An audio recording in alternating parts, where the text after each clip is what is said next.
நீங்கள் இந்த செல்ஃபி டிக்டாக்லாம் பண்ணியிருக்கீங்களா? அதெல்லாம் பார்த்து உங்கள் ஃப்ரெண்ட்ஸ் என்ன சொல்லியிருக்காங்க? லைக் போட்டு போவாங்க. ஆனால் எனக்கு மூஞ்சா போடுறா. நான் ஒரு ஆணழகன்டா, நீ சாலி ஒண்ணு மாதிரியா இருக்க. எல்லார் மூஞ்சியும் ஒரு ஷேப்ல இருக்கும், உன் மூஞ்சி என்ன ஷேப்னே தெரியலடா.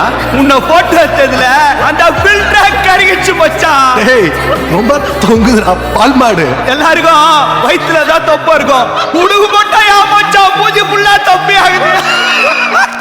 எல்லா செல்லுலையும் ஒரு வாட்ஸ்அப் குரூப் இருக்கும், ஆனால் அது ஆக்டிவாகவே இருக்காது. ஒருத்தன் இருப்பான், அவனை கலாய்ச்சா அந்த குரூப்பே ஆக்டிவ் ஆகிடும். அந்த ஒருத்தன் 4 பேர் என்னை கலாய்ச்சி சிரிக்க வச்சா அதில் அவங்களுக்கு என்ன சந்தோஷமோ என்ன கெத்தோ இல்லை, நம்ம தான் பெரிய காமெடின்னு நினச்சிக்கிறானுங்களோ தெரியல. ஆனால் நான் என்ன நினைப்பேன்னு அவங்களுக்கு தெரியல.